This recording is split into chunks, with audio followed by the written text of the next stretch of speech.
शिक्षा जगह से नहीं पढ़ाने वाले शिक्षकों से मिलती है। पढ़ेगा आपका ये आपको हो गया क्लास 12 का मानव ह्यूमन रिप्रोडक्शन के बारे में पढ़ेंगे डे 3।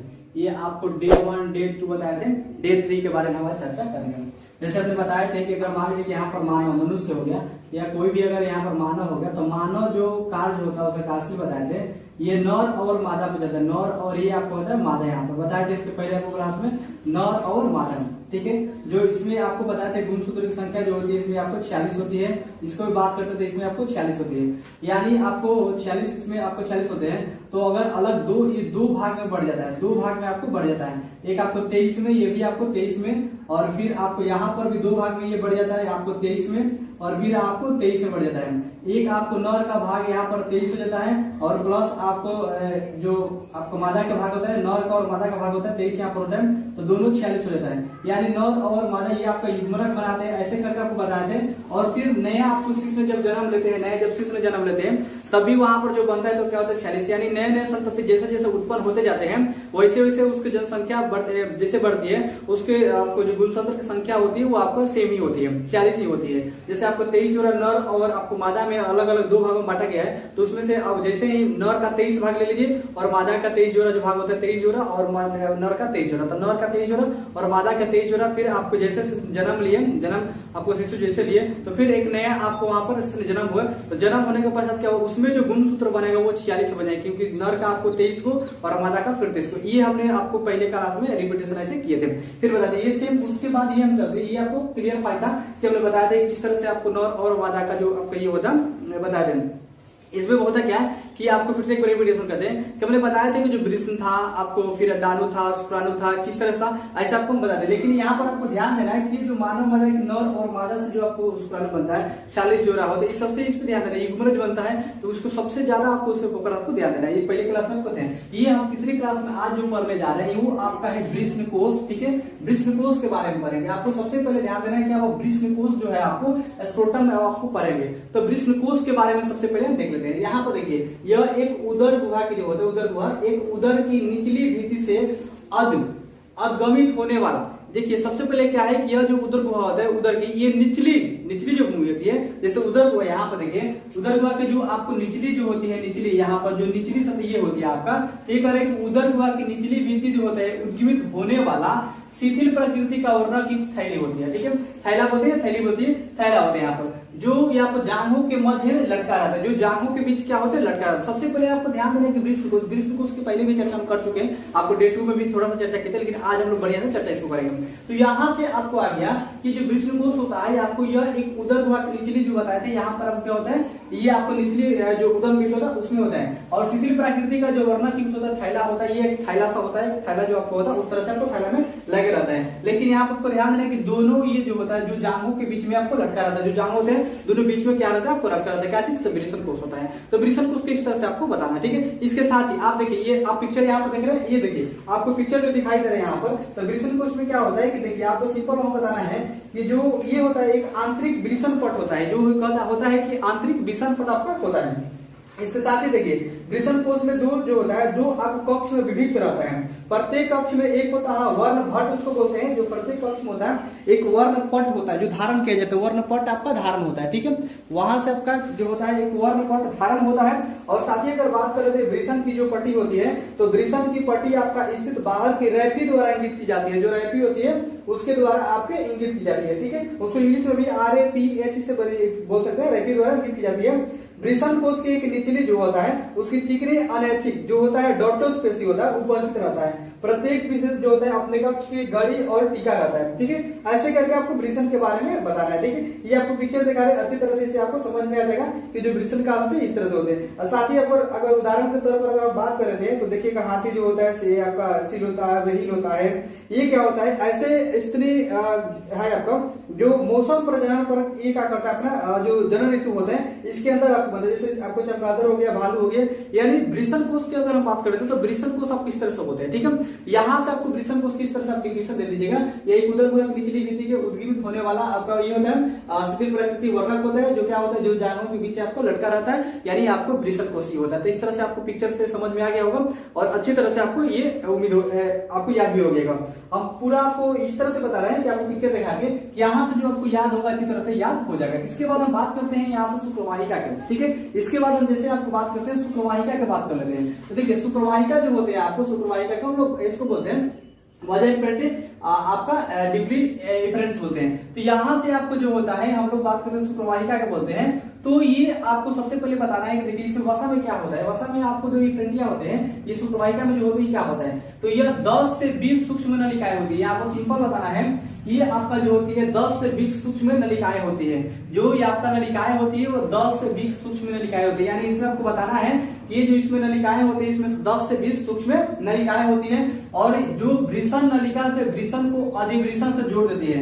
यहाँ पर जो कार्य करती है, जो वृषण नलिका होती है, वृषण जो नलिकाएं होती है, ये जो आपका वृषण बताए थे कि जो नलिकाएं यहाँ पर होती थी, वो नलिकाएं करके वृषण को अधिवृषण से जोड़ती है। अधिवृषण से क्या करती है, जोड़ती है। आपको सिंपल यहाँ पर डिफिनेशन देना है कि शुक्रवाहिका जो है आपको यहाँ पर कि यह 10 से 20 सूक्ष्म नलिकाएं, 10 से 20 सूक्ष्म जो नलिका होती है, सूक्ष्म नलिकाएं होती है, जो वृषण नलिका से वृषण के और अधिवृषण से क्या करती है, जोड़ देती है। वृषण को अधिवृषण से जोड़ देती है, ठीक है। यहाँ से आपको अधिवृषण के बारे में अगर चर्चा करेंगे तो अधिवृषण ही बताते हैं, लेकिन पहले शुक्रवाहिका का आप अच्छी तरह से डिफिनेशन देखिए कि 10 से 20 सूक्ष्म नलिकाएं होती है, जो वृषण नलिका को वृषण को अधिवृषण से क्या करती है, जोड़ देती है, ठीक है। अगर शुक्रवाहिका की बात करें देखिए तो इस तरह शुक्रवाहिका का आपको पिक्चर में हम दिखाते हैं। यहाँ पर आपको लिखेगा कि इसकी जो उपकला होती है, ये बड़ी आपको पक्षभावी कोशिकाएं और छोटी कोशिकाएं होती है और अंत कोशिकाएं में क्रियाएं होती है। पक्षभाग जो शुक्राणु होते हैं उसमें क्या होता है, तो ये आपका पुष्पवर्णीय लिंकीय तंत्र होती है और इसकी रचना अलग तरह से करती है। यानी शुक्रवाहिका जो होती है, आप सिंपल इस तरह से डिफिनेशन इसका शुक्रवाहिका को दे दीजिएगा, आपका यहाँ पर 100% समझ में आ जाएगा, ठीक है। तो ये आपका शुक्रवाहिका होता है, ठीक है। शुक्रवाहिका के बाद हम चलते हैं यहाँ से अधिवृषण। ये हो गया आपको अधिवृषण, इसमें चर्चा है कि अधिवृषण को जोड़ती है। यहाँ से क्वेश्चन आ रहा है कि अधिवृषण को जोड़ती है, ठीक है। अधिवृषण को जब जोड़ती है तो हम यहाँ से देख लेते हैं कि अधिवृषण जो होता है क्या होता है। तो अधिवृषण के बारे में बात करते हैं, ईपीडीएमएस आपको बात करते हैं। यहाँ से यह एक जोड़ी वाहिनियां होती है, जो आपको जोड़ी होती है, ये वाहिनियां की एक जोड़ी होती है, ठीक है। आपको बताना है कि मतलब दूगो, तो वाहिनियां जो होती है उसका एक जोड़ी होती है, मतलब दूगो होती है। यहाँ से आपको सिंपल क्या बताना है कि यह जोड़ी वाहिनियां की होती है जो प्रत्येक वृषण शुक्रवाहिकों के संलयन से बनती है, ठीक है। ये जो आपको होता है कि प्रत्येक वृषण की जो शुक्रवाहिका है उसके संलयन से बनती है। संलयन पता है, उसके संलयन से क्या करती है, बनती है। प्रत्येक वृषण की शुक्राणु जो होता है शुक्रवाहिकों के संलयन से बनती है। तो ये आपका अधिवृषण होता है। अधिवृषण में देखिए आपको चित्र से समझ में आ जाएगा कि ये जो आपको होता है, ये अत्यधिक आपको सिंपल आपको वहां से बता देना है कि जब किसी भी तरीका से अगर क्वेश्चन करता है तो सबसे पहले अगर आपको अधिवृषण की चर्चा आ जाता है, तो अधिवृषण की चर्चा जब आता है तो वहां से आपको सबसे पहले दिखाना क्या है कि देखिए आपको वहां से बता दीजिएगा कि जो नीचे की ओर या पीछे की ओर ढके होते हैं, जैसे हम लोग उसको बोलते हैं कि देखिए जो वृषण होता है उसके ऊपर नीचे पीछे और ढके रहती है। यानी आप उसे बता सकते हैं कि लगभग 6 सेंटीमीटर लंबी होती है। जो अधिवृषण होती है वो लगभग जो वृषण के ऊपर नीचे पीछे ढके रहती है और 6 सेंटीमीटर लंबी होती है, ठीक है। इसके कुंडलन में 3 शीर्ष अधिवृषण या शीर्ष मध्य कार्य काय अधिवृषण का कार्य पुच्छ अधिवृषण पुच्छ बनते हैं, ठीक है। तो इस तरह से अधिवृषण को बता सकते हैं। इसके बाद और भी अगर बताना होगा तो कूट आश्रित उपकला पर आश्रित होता है, शुक्राणुओं के परिपक्व हेतु आपको पोषणीय पदार्थ स्रावित करता है और यह अधिवृषण स्खलन में शुक्राणुओं को संलयन करता है। ऐसे करके आप इसको बता सकते हैं कि अधिवृषण का आपका ऐसे आता है, ठीक है। इसके साथ ही अगर आएगा तो इसमें आपको बताना है कि टेस्टिकल जो होता है सबका वृषण अधिवृषण दोनों के लिए काम पर लाया जाता है। और भी अगर कुछ है इसमें अगर आपको लिखना होगा तो आपको सिंपल बताना है कि शीर्ष मध्य अधिवृषण जो होता है आपको पेशीय कला होता है, उपकला आश्रित रहती है। ऐसे कई सारे बता देंगे, इतना से आपको डिफिनेशन 100% हो जाएगा, ठीक है। तो यहाँ से जो अगर हम बात कर लेते हैं आपको शुक्रवाहिका, तो यही भी बता दीजिएगा कि यह एक जोड़ी वाहिनियां होती है जो प्रत्येक वृषण में आपका शुक्रवाहिकों के संलयन से बनती है। यहाँ तक आप बता दीजिएगा तभी आपको आंसर यहाँ से हो जाएगा, ठीक है। यहाँ से हुआ। अब बात कर लेते हैं शुक्रवाह का। शुक्रवाह का आपको बीजा डिफिनेशन होते हैं, यह एक जोड़ी आपको अकुंडलित 30 से 35 सेमी सीधी यानी 35 सेंटीमीटर ये कह रहे हैं कि यह जो होती है एक जोड़ी अकुंडलित, कुंडलित नहीं अकुंडलित होती है और ये होती है आपको 30 से 35 सेंटीमीटर सीधी नलिकाएं। ये आपको 30 से 35 सेंटीमीटर आपको होती है सीधी नलिकाएं होती है जो पूछ अधिवृषण से निकलती है। ठीक है, बात करते हैं पूछ अधिवृषण से निकलती है। तो जैसे आपको यहाँ पर आपको देखा है पूछ अधिवृषण जो होती है, यहाँ पर आप देख लीजिए कि आपको बताया था कि देखिए यहाँ से आपको था ये पूछ अधिवृषण से आपको निकलती है, ये जो आपको था पूछ, ये पूछ आपको अधिवृषण से निकलती है। तो ये आपका शुक्रवाहिका जो आपका होता है या एक जोड़ी अकुंडलित आपको होते हैं और 30 से 35 सेंटीमीटर इसकी नलिकाएं होती है जो कुछ अधिवृषण से निकलती है, मतलब यहाँ से कुछ अधिवृषण से निकलती है। अगर इसमें और भी आपको लिखना है तो और लिख सकते हैं। देखिए आपको हम एक आपको पिक्चर बना देते हैं और पिक्चर में यहाँ पर आपको देखिए किस तरह से आपको लिखना है। तो यहाँ से अगर क्वेश्चन आता है तो आप किस तरह से लिखेगा, तो सिंपल आपको देखना है कि देखिए शुक्रवाहक जो होता है आपका, शुक्रवाहक जो होता है आपका तो किस तरह से होता है। तो एक जोड़ी आपको कुंडलित तो बताना है, साथ ही आपको बताना है कि इसकी भित्ति जो होती है मोटी और पेशीय होती है तथा श्लेष्मा और लंबवत जो वलन पाए जाते हैं ये होती है। इसकी जो उपकला होती है अनेक कोशिकाएं आपका स्रावी प्रकृति की होती है और आपका वृषण कोश में प्रत्येक आपका शुक्रवाहक आपका रज्जु के सटक जो होते हैं घटक से निकलता है और उदर में प्रवेश करने के उपरांत मूत्राशय के पीछे निकलकर फूलकर एम्पुला बनाता है। ऐसे आपको बता दे रहे हैं। सिरे पर यह पूरा संकरी होती है और साथ ही जो इसका जो न्यून कोण ये बनाते हैं आपको वलिका जो होता है शुक्राणु का, ये साथ ही आपको वाली नलिका जो होता है न्यून कोण बनाते हैं। ठीक है, और इससे आपको न्यून कोण बनाते हुए आपको मिल भी जाती है। ठीक है, शुक्रवाहक शुक्राणु को वहन करते हैं और इसको गमन करके दौरान पोषण संग्रहण करते हैं और अधिवृषण शुक्रवाहक से क्या होते हैं प्रक्षेप में अनुपस्थित हो जाते हैं और इस तरह से अधिवी आपको पाए जाते हैं। तो यहाँ से आपको सिंपली बता देना है इस तरह आपको डिफिनेशन शुक्रवाहक का। ठीक है, या फिर आपको यह एक जोड़ी का अकुंडलित 30 से 25 सेंटीमीटर आपको सीधे नलिकाएं होती है और ये आपको कुछ अधिवृषण से निकलती है। यहाँ तक आपको बता दीजिएगा, ये आपको आंसर हो जाएगा। ठीक है, इसके बाद बात करते हैं स्क्रॉन का। यहाँ से बात करते हैं स्क्रॉन की बात करते हैं। स्क्रॉन क्या है, आपको सिंपल सी प्रेडिक्शन दे, इसलिए आपको ये नहीं पड़ेगा कि स्क्रॉन के विस्तार से लिखे जैसा व्याख्या करें, ऐसा नहीं। इसका आएगा कि निम्नलिखित पर टिप्पणी दे, मतलब निम्नलिखित को बताए, निम्नलिखित का डिफिनेशन जाता है, निम्नलिखित को बताए, निम्नलिखित को लिखे, निम्नलिखित पर टिप्पणी दे, मतलब क्या है। तो एक लाइन क्या आता है, एक नंबर पे आपको लिख देना है। यहाँ से स्क्रॉन के बारे में आएगा तो आप एक लाइन लिख दीजिएगा, आपको यहाँ से एक लाइन लिख दीजिएगा, ये हो जाएगा। ठीक है, तो आपको स्क्रॉन वाहिनी देखते हैं आपको एब्डक्ट है, यह छोटी लगभग 2 सेंटीमीटर लंबी आपका वाहिनियां होती है। ये आपको जो बताना है स्क्लन वाहिनी में, यह छोटी लगभग 2 सेंटीमीटर लंबी वाहिनियां होती है। ठीक है, प्रत्येक स्क्लन वाहिनी शुक्रवाहक एवं शुक्राशय की नलिका में मिलकर बनती है। ठीक है, ये आपको बताना है स्क्लन जो नलिका होती है ये आपको 2 सेंटीमीटर लंबी वाहिनियां होती है। ठीक है, वाहिनियां होती है, बताते हैं आपको प्रत्येक स्क्लन वाहिनी जो होती है शुक्रवाहक एवं शुक्राशय की नलिका से मिलकर बनती है। ठीक है, यहाँ से आपको बताना है कि जो वाहिनी होती है स्क्लन वाहिनी होती है शुक्रवाहक और शुक्राशय एवं नलिका से मिलकर क्या होती है, बनी होती है। ठीक है, ये आपका स्क्लन नलिका है। देखिए यहाँ पर आपको पिक्चर से दिखाई देता होगा और इसके अंदर और भी अगर लिखना होगा तो आप लिख सकते हैं कि यह प्रोस्टेट है। जैसे आपको प्रोस्टेट होते हैं तो प्रोस्टेट ग्रंथि जो होते हैं इसे प्रवेश करके और प्रोस्टेटिक मूत्र मार्ग से मिलकर एक ही मूत्र जनन नलिका से बनाती है और स्क्लन वाहिनियां शुक्राणुओं के जो शुक्राणु होते हैं उसको शुक्राशयों से श्रावण मिल जाते हैं और स्क्लन वाहिनियां के विद्या पेशिया में होती है।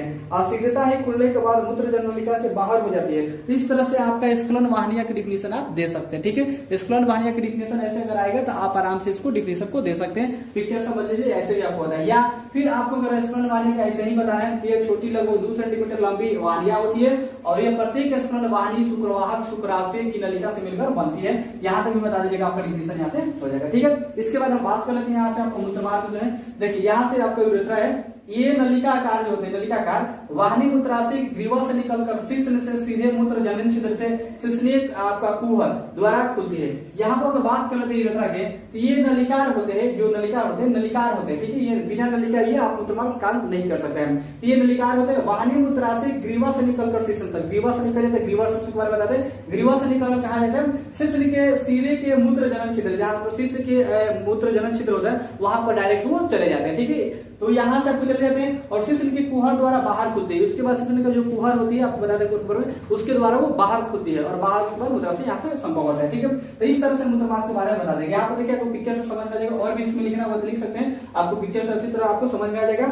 ये जो आपका मूत्रमार्ग होता है और भी इसमें लिखना होगा तो मूत्रमार्ग 1920 सेंटीमीटर लंबा होता है। आपको यहाँ पर सिंपल बताना है मूत्रमार्ग जो होते हैं 1920 सेंटीमीटर लंबा होता है, मैंने 1900 से लेके 20 यानी 19 से लेके 20 तक क्या होता है आपका लंबा होता है। यह मूत्र वह शुक्राणु हेतु सामान्यतः पथ होता है, अतः यह नर मूत्र जनन तंत्र का भाग होता है। ठीक है, मूत्र जो मार्ग होता है वो 4 भागों में विभक्त होता है। ठीक है, यहाँ से देखिए इसके बाद ये स्क्लन वाहिनियां जो आपको आता है मूत्र मार्ग में तो ये मूत्र मार्ग आपको ये समझ गए कि आपको शिश्न की बाहर खुलती है। इसमें जो मूत्र मार्ग की जो कोई दिशा है 4 होती है, 4 प्रकार से होती है। एक में आपको हम बात कर लेते हैं आपको मूत्रीय मूत्र मार्ग होते हैं, और 2 में आपको प्रोस्टेटिक मूत्र मार्ग हो जाते हैं, और 3 में आपको हो जाता है आपका झिल्ली में होता है, 4 में शिश्नीय मूत्र मार्ग हो जाता है। ठीक है, तो इस तरह से आपको आता है 4 होता है। मूत्रीय जो आपको होता है मूत्र मार्ग जो होता है ये आपको कितने प्रकार से होते हैं, तो ये 4 प्रकार से होते हैं। ठीक है, अब हम यहाँ पर देख लेते हैं 4 प्रकार में आपको यहाँ पर दिया गया है कि एक में आपको जो है आपका मूत्रीय मूत्र मार्ग है। ठीक है, आपका मूत्रीय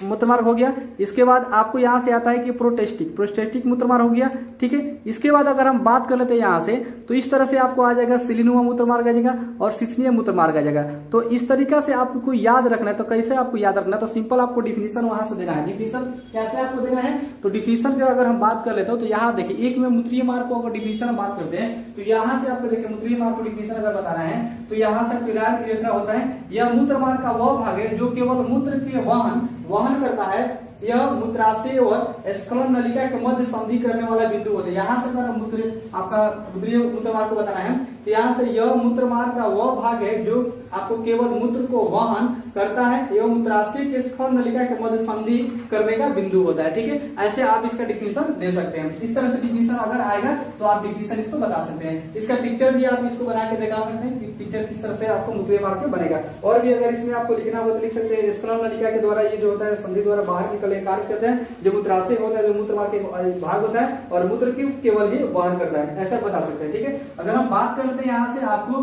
प्रोस्टेटिक मूत्र मार्ग है तो यहाँ से आपको प्रोस्टेटिक यूरेथ्रा होता है। यह मूत्र मार्ग का वह भाग है जो प्रोस्टेट ग्रंथि के भीतर तथा उस क्षेत्र में रहता है जहाँ स्खलन वाहिनियां इसे जुड़ती है। देखिए जहां पर क्या होता है कि स्खलन वाहिनियां जुड़ती है, जैसे आपका स्खलन वाहिनियां वहां जुड़ जाती है तभी आपको प्रोस्टेटिक मूत्र मार्ग कार्य करता है। ठीक है, और आपको झिल्लीनुमा का अगर बात करते हैं यहाँ से आपको झिल्लीनुमा के, तो झिल्लीनुमा मूत्र मार्ग जो होता है यह मूत्र मार्ग का वो अवस्थित भाग है जो प्रोस्टेट ग्रंथि का शिश्न के मध्य होता है। और 4 में बात करते हैं शिश्नीय मूत्र मार्ग है तो यह आपको स्पंजिका मूत्र मार्ग कहलाता है। क्यों?